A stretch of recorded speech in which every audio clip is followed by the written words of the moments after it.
Ya baik, Pak Ernardo, terima kasih. Kita bersatu di dalam doa. Terima kasih Tuhan Yesus, kembali lagi kami datang kepadamu.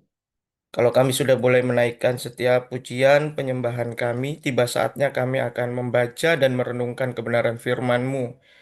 Biarlah kami membuka hati dan pikiran kami untuk menerima kebenaran firman-Mu sebagai penuntun di dalam kehidupan kami. Biarlah Engkau berkati, curahkanlah hikmat-Mu atas hamba-Mu yang akan menyampaikan kebenaran firman-Mu. Biarlah sepanjang pemberitaan firman Tuhan, hanya nama Tuhan saja yang ditinggikan dan dimuliakan. Di dalam nama Tuhan Yesus Kristus, kami siap menerima kebenaran firman Tuhan hari ini. Haleluya, amin. Amin. Terima kasih Pak Yasin Alvaro. Kita akan membacakan firman Tuhan yang menjadi dasar renungan kita hari ini dari Mazmur 54 ayat 1 sampai 9 dibacakan Ibu Veronica dan dari Filipi 5 ayat 1 sampai 30 dibacakan oleh Pak Apul. Silakan Bu Veronica. Mazmur 54 ayat 1 sampai 9. Untuk pemimpin biduan dengan permainan kecapi. Nyanyian pengajaran Daud. Ketika orang Zifi datang mengatakan kepada Saul, Daud bersembunyi kepada kami. Ya Allah, selamatkanlah aku karena namamu. Berilah keadilan kepadaku karena keperkasaanmu.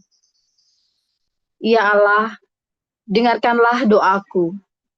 Berilah telinga kepada ucapan mulutku. Sebab orang-orang yang angkuh bangkit menyerang aku. Orang-orang yang sombong ingin mencabut nyawaku. Mereka tidak mempedulikan Allah.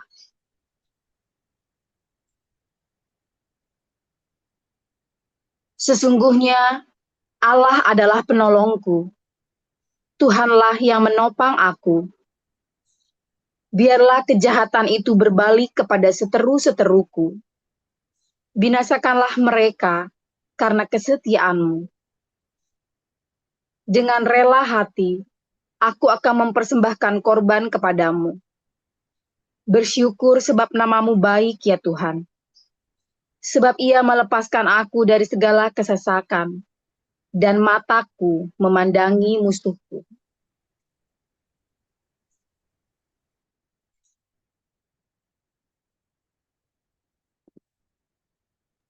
Lanjut Pak Baik, Apul. Filipi pasal 1. Dari Paulus dan Timotius, hamba-hamba Kristus Yesus, kepada semua orang kudus dalam Kristus Yesus di Filipi, dengan para penilik jemaat dan diaken. Kasih karunia dan damai sejahtera dari Allah Bapa kita dan dari Tuhan Tuhan Yesus Kristus menyertai kamu. Aku mengucap syukur kepada Allahku setiap kali aku mengingat kamu. Dan setiap kali aku berdoa untuk kamu semua, aku selalu berdoa dengan sukacita. Aku mengucap syukur kepada Allahku karena persekutuanmu dalam berita Injil mulai dari hari pertama sampai sekarang ini. Akan hal ini aku yakin sepenuhnya, yaitu Ia yang memulai pekerjaan yang baik di antara kamu akan meneruskannya sampai pada akhirnya pada hari Kristus Yesus. Memang, sudahlah sepatutnya aku berpikir demikian akan kamu semua, sebab kamu ada di dalam hatiku. Oleh karena kamu semua turut mendapat bagian dalam kasih karunia yang diberikan kepadaku, baik pada waktu aku dipenjarakan maupun pada waktu aku membela dan meneguhkan berita Injil. Sebab Allah adalah saksiku betapa aku dengan kasih mesra Kristus Yesus merindukan kamu sekalian. Dan inilah doaku. Semoga kasihmu makin melimpah dalam pengetahuan yang benar dan dalam segala macam pengertian, sehingga kamu dapat memilih apa yang baik, supaya kamu suci dan tak bercacat menjelang hari Kristus, penuh dengan buah kebenaran yang dikerjakan oleh Yesus Kristus untuk memuliakan dan memuji Allah. Aku menghendaki, saudara-saudara, supaya kamu tahu bahwa apa yang terjadi atasku ini justru telah menyebabkan kemajuan Injil, sehingga telah jelas bagi seluruh istana dan semua orang lain bahwa aku dipenjarakan karena Kristus. Dan kebanyakan saudara dalam Tuhan telah beroleh kepercayaan karena pemenjaraanku untuk bertambah berani berkata-kata tentang firman Allah dengan tidak takut. Ada orang yang memberitakan Kristus karena dengki dan perselisihan, tetapi ada pula yang memberitakannya dengan maksud baik. Mereka ini memberitakan Kristus karena kasih, sebab mereka tahu bahwa aku ada di sini untuk membela Injil. Tetapi yang lain karena kepentingan sendiri dan dengan maksud yang tidak ikhlas. Sangkanya dengan demikian, mereka memperberat bebanku dalam penjara. Tetapi tidak mengapa, sebab bagaimanapun juga, Kristus diberitakan baik dengan maksud palsu maupun dengan jujur. Tentang hal itu aku bersuka cita, dan aku akan tetap bersuka cita, karena aku tahu bahwa kesudahan semuanya ini ialah keselamatanku oleh doamu dan pertolongan Roh Yesus Kristus. Sebab yang sangat kurindukan dan kuharapkan ialah bahwa aku dalam segala hal tidak akan beroleh malu, melainkan seperti sedia kala. Demikian pun sekarang, Kristus dengan nyata dimuliakan di dalam tubuhku, baik oleh hidupku maupun oleh matiku. Karena bagiku hidup adalah Kristus, dan mati adalah keuntungan. Tetapi jika aku harus hidup di dunia ini, itu berarti bagiku bekerja memberi buah. Jadi, mana yang harus kupilih? Aku tidak tahu. Aku didesak dari dua pihak. Aku ingin pergi dan diam bersama-sama dengan Kristus. Itu memang jauh lebih baik. Tetapi lebih perlu untuk tinggal di dunia ini karena kamu. Dan dalam keyakinan ini tahulah aku. Aku akan tinggal dan akan bersama-sama lagi dengan kamu sekalian, supaya kamu makin maju dan bersuka cita dalam iman, sehingga kemegahanmu dalam Kristus Yesus makin bertambah karena aku, apabila aku kembali kepada kamu. Hanya hendaklah hidupmu berpadanan dengan Injil Kristus, supaya apabila aku datang, aku melihat, dan apabila aku tidak datang, akan mendengar bahwa kamu teguh berdiri dalam satu roh, dan sehati sejiwa berjuang untuk iman yang timbul dari berita Injil. Dengan tiada digentarkan sedikit pun oleh lawanmu. Bagi mereka semuanya itu adalah tanda kebinasaan. Tetapi bagi kamu tanda keselamatan, dan itu datangnya dari Allah. Sebab pada kamu dikaruniakan bukan saja untuk percaya kepada Kristus, melainkan juga untuk menderita untuk Dia, dalam pergumulan yang sama seperti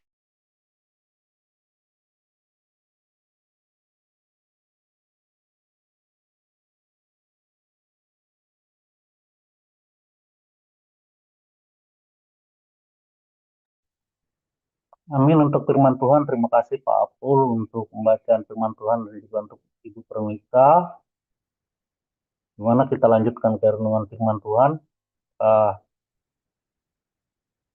Pastor sudah siap?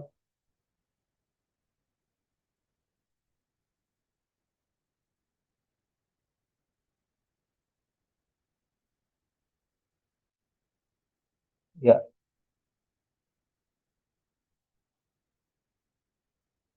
Pastor Paul.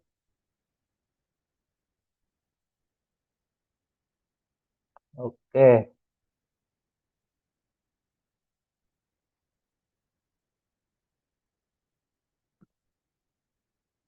ya Bapak Ibu yang hadir di Zoom dan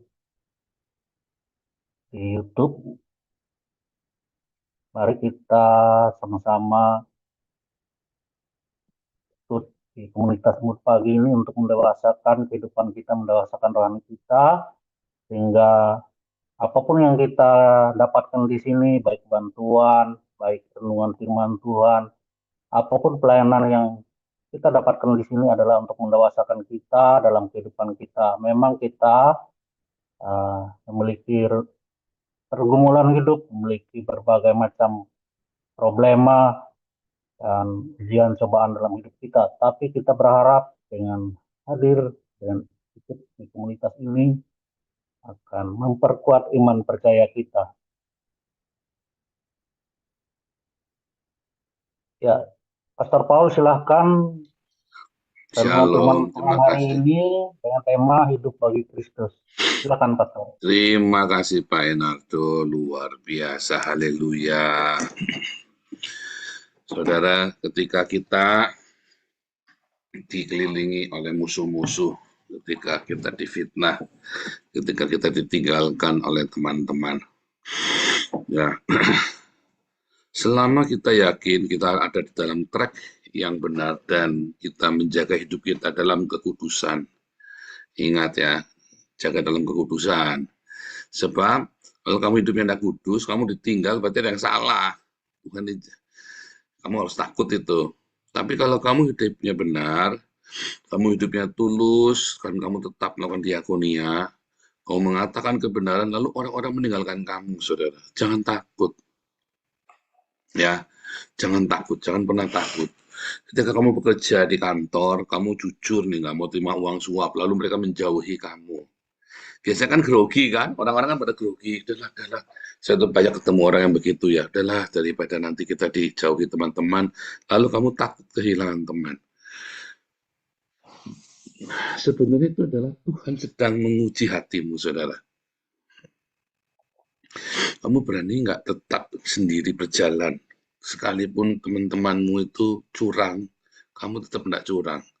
Tapi biasanya dari yang sudah-sudah, teman-teman saya itu Kristen, dia biasanya ikut. Ya. Nah, sebetulnya Anda tidak perlu takut selama kamu benar. Pertama kamu akan dijauhi, tapi suatu hari mereka akan datang kepadamu.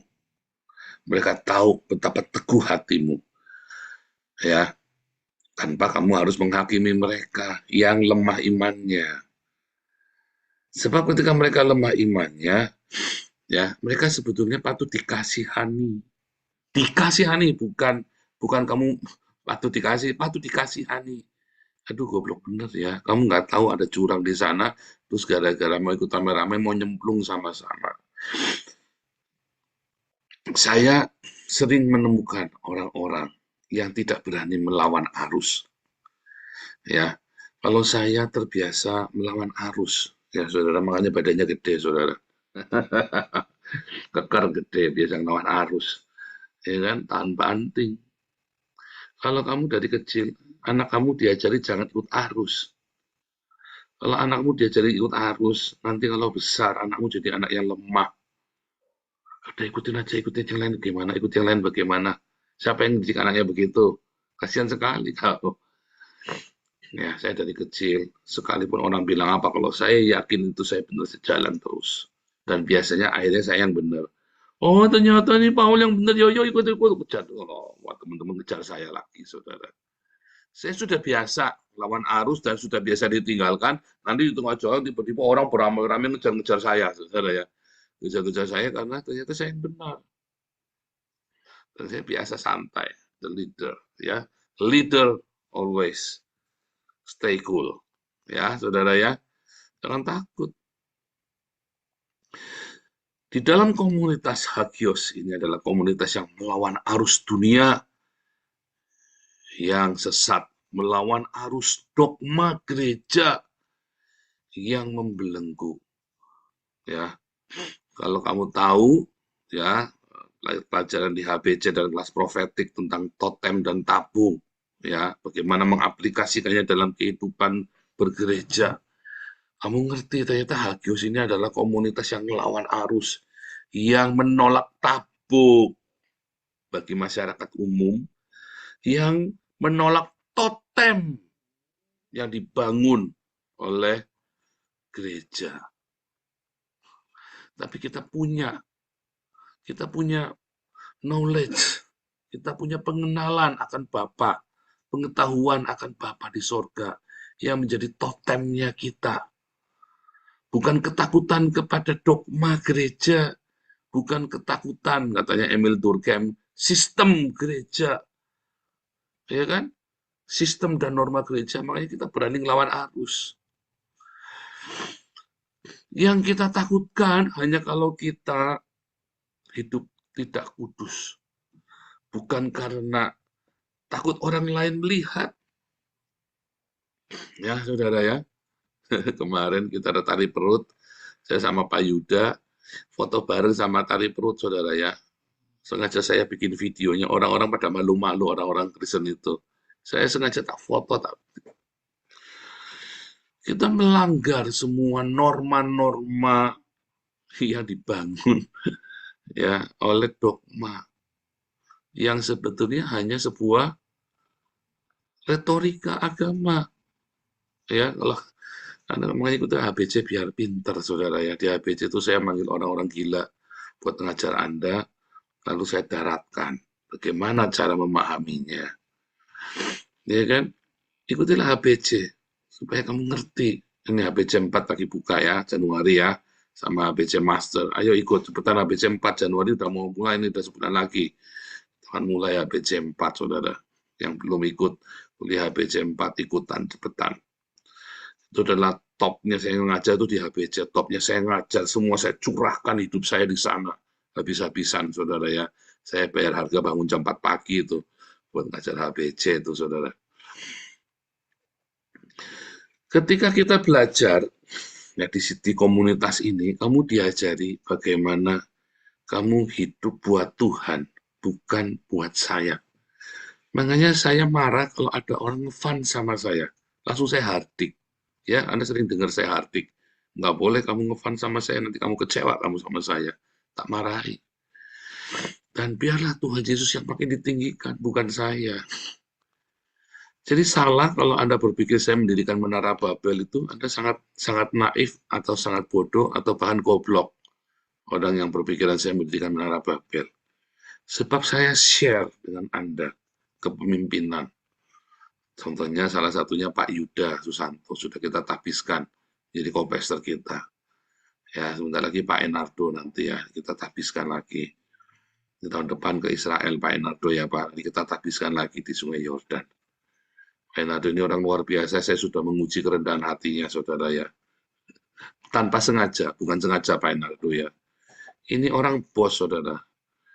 Ini orang hebat. Saya ajak gotong-gotong ranjang, saudara, gotong-gotong meja. Itu berat sekali, sampai menggambeng kayak kita berdua ya Pak Enardo, tapi luar biasa. Sudah teruji, saudara. Anda perlu orang-orang rendah hati seperti beliau. Ya, kalem, tenang, dingin, mematikan. Mematikan. Ujungnya nggak enak, Pak Enardo ya. Ujungnya mematikan. Aduh. Kayak pelut sidat ya, pelut listrik. Kalem, tenang, tiba-tiba nyetrum ya Pak. Nah, yang keras-keras yang. Nah, saudara, komunitas kita ini adalah komunitas yang mengajarkan kamu itu bukan memiliki sebuah ketakutan kepada sistem sosial, tapi hatimu benar-benar mengasihi Tuhan. Bagaimana kamu mau bisa hidup benar-benar buat Tuhan? Bagaimana kamu benar-benar hidup untuk Tuhan Yesus, bukan buat komunitas, bukan buat saya. Komunitas itu adalah bukti kamu hidup sungguh-sungguh buat Tuhan, kamu abdikan di dalam komunitas. Sehingga tidak ada orang yang miskin di tengah kita, karena tugas kita adalah menghadirkan mujizat bagi sesama kita. Tugas Anda dan saya adalah menghadirkan mujizat bagi komunitas kita, saudara. Sehingga nggak ada orang yang miskin di tengah kita. Nggak boleh ada orang miskin di tengah kita karena kita menghadirkan mujizat itu bagi mereka. Nah, itulah yang benar. Dan di dalam kehadiran mujizat itu dihadirkan di dalam kekudusan hidup kita, bukan dihadirkan di dalam semua percabulan Anda. Seperti yang hari ini lagi tren, jemaat Pergamus di antara apologet Kristen, cabul. Aduh, saya sampai pusing ya. Ada Botita bisa khotbah di gereja besar, saudara ya. Ada orang cabul, nggak malu cerita percabulannya di TikTok, ditonton semua orang dengan bangganya dan tidak merasa salah ketika menggugurkan kandungan. Dia sampai melongo, saudara ya. Marah, melongo.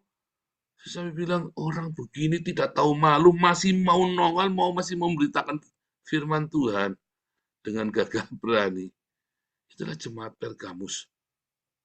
yang kemarin kita bahas hari Minggu ya. Mudah-mudahan besok kita bahas Jemaat Smyrna ya. Saudara, hidup bagi Tuhan ini sangat penting, saudara.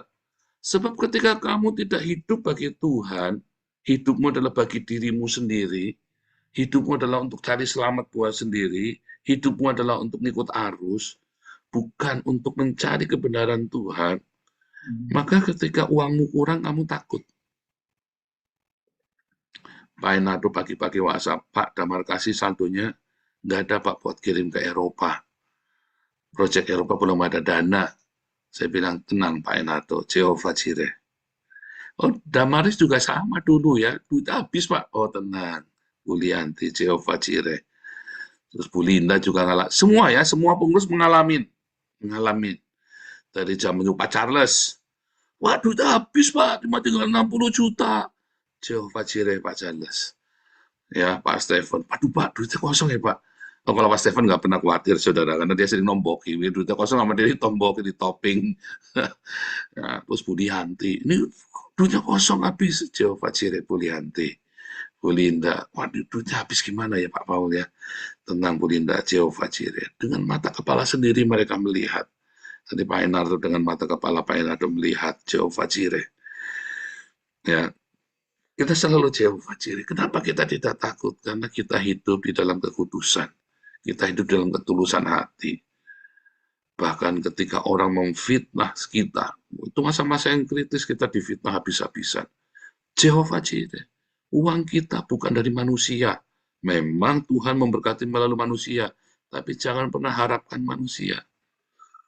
Jangan pernah harapkan orang-orang yang ngefans sama saya. Jangan saudara salah.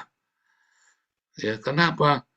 Hanya kalau begitu kita mendapat uang dari orang-orang yang ngefans dari saya, uang itu tidak dipersembahkan buat Tuhan Yesus, tapi buat Tuhan Paul. Berarti saya salah mendidik Anda. Kalau Anda di channelnya orang, Anda barking belain saya, sambil misu-misui orang itu, berarti saya didik Anda salah. Sebab saya ajari Anda untuk apa, saudara? Untuk percaya dengan pembalasan Tuhan, bukan dengan membela Tuhan Yesus. Ya, bukan dengan membela junjunganmu. Bahkan Tuhan Yesus saja tidak perlu kamu bela loh, saudara. Apalagi saya, nggak usah. Kalau Tuhan Yesus saja disalib, kalau Tuhan Yesus saja dikhianati, saya lebih-lebih lagi seharusnya lebih layak untuk disalib, untuk dikhianati, untuk dicaci maki. Kalau Anda sudah punya pemikiran seperti itu, saudara, tiap hari dalam hidupmu, mengenakan Kristus dalam hidupmu, maka nggak ada yang perlu lagi ditakutkan. Tidak ada lagi yang perlu kamu khawatirkan. Kamu punya hutang hari ini. Itu masa lalu, dosa masa lalu ya. Saya kan bilang hari ini, Anda punya dosa masa lalu. Anda dulu berhutang banyak. Sekarang Anda kudu bayar hutang, dicicil, ada debt collector datang, segala macam. Saudara, percaya saya pernah ngalamin itu. Apa yang saya lakukan? Yang saya lakukan adalah, saya berdoa. Saya tidak lawan. Sebisanya saya bayar. Jangan buka tutup lubang. Buat utang lagi, buat nutup yang ini, saudara. Ya, makanya kalau ada orang tak telepon saya, utang buat nutup utang, tak marahi, tak ajari, jangan. Jangan, bayar sekuatnya. Bayar sekuatnya. Tapi jangan nggak dibayar. Bayar sekuatnya. Kalau orang itu sudah nggak benar sama kamu, ya nggak usah dibayar sekalian. Tak ajarin di kelas apostolik ya. Kalau orang itu sudah melaporkan ke kamu ke polisi, ya jangan dibayar. Duitnya buat urusan polisi. Kalau orang itu baik, saudaramu kandung, malah harus dibayar. Supaya jangan rusak. Bayar sekuat tenaga. Kalau itu saudara kandung, kemarin ada salah satu jemaat, dia pulang dari luar negeri, uangnya habis buat bayar utang. Saya bilang, Kamu pergi ke luar negeri, pulangnya habis bayar utang. Utang sama siapa emang? Utang sama kakak. Oh ya iya, lah iya utang sama kakak lah. Kamu utang sama kakak, utang itu sama koperasi, utang itu sama bank, utang sama kok kakak sama saudara kamu kudu bayar. Kasihan kalau nggak dibayar, kamu mindahin sialnya kamu ke dia. Orang utang itu mindahin sialnya kamu ke orang lain. Makanya jangan berutang sama kakak, jangan berutang sama saudara, jangan berutang sama teman baikmu, saudara. Kamu sedang memindahkan sialmu kepada mereka. Siapa yang masih suka begitu? Jangan, saudara ya. Apalagi kalau utang itu konsumtif ya, saudara ya. Nah, kita balik lagi, saudara ya. Kalau kamu hidupnya sudah benar, jalanin, saudara. Nanti akan ada pertolongan dari hari ke hari. Kalau kamu hidupnya dengan Tuhan, kamu jangan takut. Kalau kamu hidupnya bersama dengan Tuhan, kamu nggak usah khawatir. Tuhan akan cukupkan dari sehari ke sehari. Bahkan ketika kamu dikhianati sekalipun, kamu nggak usah khawatir. Selama kamu hidupnya bersama dengan Tuhan, justru di dalam gelombang pengkhianatan itu, justru di dalam gelombang masalah hidupmu itu, justru di dalam gelombang segala persoalan hidupmu, kamu akan melihat bagaimana tangan Tuhan bekerja menolongmu. Dan kamu perlu itu, pengalaman sama Tuhan. Jehovah Jireh, Jehovah Rafa, Jehovah Nisi. Kamu perlu pengalaman sama Tuhan, Jehovah Sebaot, malaikat Tuhan berkemah sekelilingmu. Anak perempuan saya, tiap pagi saya doain, saudara, karena saya tahu ada sesuatu dari kecil. Makanya saya selalu doanya khusus, minta perlindungan malaikat surga buat dia. Suatu hari dia datang, iya nih, saya kok lengah, ada teman-temannya nggak baik sama saya. Mungkin karena didoain sama papa tiap hari ya, malaikat Tuhan berkemah, memerangi semua yang jahat dan tidak baik. Sehingga begitu ada temannya yang mau berkhianat kepada dia, mempermalukan dia, kayak dibongkar semuanya di depan mata dia, dia terbelalak, dia kayak melihat seperti baru mau masuk jurang dan jadi. Ya saudara ya, itu pentingnya kita berdoa. Ya, tiap anak saya punya doa yang khusus, sesuai dengan apa yang Tuhan taruh di hati saya, yang Tuhan jaga. Karena kita yang menjaga secara rohani anak-anak itu, saudara. Didoain, saudara, tiap pagi. Ya, dan kita melihat tangan Tuhan bekerja buat mereka melindungi. Nah, tahunya di mana tangan Tuhan bekerja, ayo. Kalau kamu berdoa buat keluargamu, terus bagaimana kamu tahu Tuhan melindungi mereka? Ya nggak pernah sial, Pak, nggak pernah celaka. Loh, nggak tahu. Kamu lihat orang lain juga nggak ada yang celaka. Itu tuh Pak Haji kadung-kadung onta-onta di pinggir jalan itu, kamu lihat nggak ada yang celaka. Tahunya ketika mau celaka. Kamu tahu itu Tuhan bekerja. Diluputkan persis di depan mata dia, disambar geledek der gitu, tapi nggak kena. Baru kamu tahu Tuhan melindungi.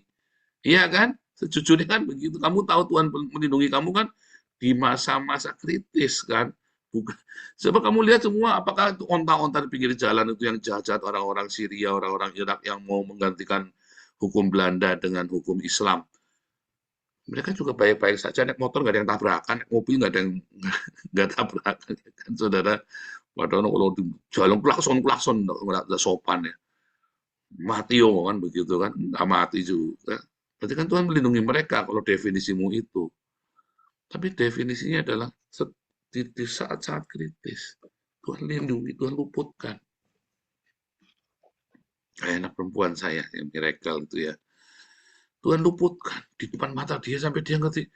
Ini seperti malaikat Tuhan membuka, seperti malaikat Tuhan melindungi. Ya, entah sadar. Dia baru ngeh, malaikat Tuhan, iya. Ya, dan tiap pagi dia nggak pernah absen, selalu masuk kamar kami. Minta didoain, kalau nggak saya, Hana ya, istri saya yang doakan. Kalau kamu hidup takut akan Tuhan, kamu tidak perlu takut. Kalau kamu hidup takut akan Tuhan, kamu minta perlindungan dari surga. Jangan takut, saudara. Apa masalahmu pagi ini? Mumpung masih pagi, kamu pikir, Tuhan, aku mau jaga hidupku dalam kekudusan. Jangan sampai kamu malah ngumbar seks, mengumbar ketidakkudusan, mengumbar iri dengki. Jaga hatimu yang benar, langkah dengan Tuhan. Kalau kamu hidupnya di dalam kekudusan, nggak mungkin Tuhan biarkan kamu celaka. Ya, saudara ya, Tuhan jangan permalukan. Jangan berdoa, jangan Tuhan jangan permalukan Tuhan. Apapun yang terjadi, taruh aku di tangan kananmu Tuhan. Taruh aku di tanganmu Tuhan, jangan lepaskan. Apa yang kamu alami hari ini, kamu lihat 5 tahun lagi, kamu akan tengok, Tuhan ajaib. Hari ini saya bisa bilang Tuhan ajaib, saudara. 5 tahun yang lalu saya mewek. 10 tahun yang lalu saya mewek, saudara. Hari ini saya tengok ke belakang, setiap tempat, setiap waktu yang saya lewati, ya saudara, adalah pengalaman bersama Tuhan yang ajaib. Saya nggak tahu bagaimana dengan Anda menyikapinya. Saya nggak tahu bagaimana Anda mau percaya. Masalahnya Anda percaya apa enggak? Lah itu nih 153 orang nih yang ada di Zoom. Anda percaya apa enggak? Jangan-jangan Anda datang kemari, Anda dengar tiap hari, nggak percaya lagi. Kan repot, saudara. Jangan sampai ada komunitas Hagios ini dengar firman Tuhan tiap hari, melewati badai hidup, kamu nggak percaya. Tiap pagi dikhotbahin, kamu karena takut untuk percaya kan? Takut untuk percaya, padahal percaya itu kan gampang.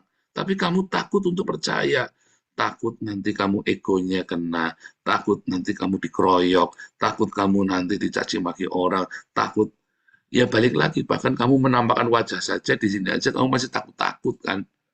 Makanya sempat dimarahi Pak David kan, kalau yang tidak nampak wajah, cancel bantuannya. Pak David ya ada-ada aja. Kejam Pak David ini. Itu sebegitulah. Iya kan? Kamu bahkan di sini saja kamu mau muka aja kan nggak berani kan kamu kan? Gara-gara mau deket-deket sama saya kan? Nah, itu. Padahal belum pernah ada di komunitas ini ditangkap polisi. Belum pernah ada pengurus ditangkap polisi, saudara, belum pernah. Ya, Saifuddin masuk penjara, Kacem masuk penjara, Gratia Apelo masuk penjara, Yusuf Manupulu masuk penjara.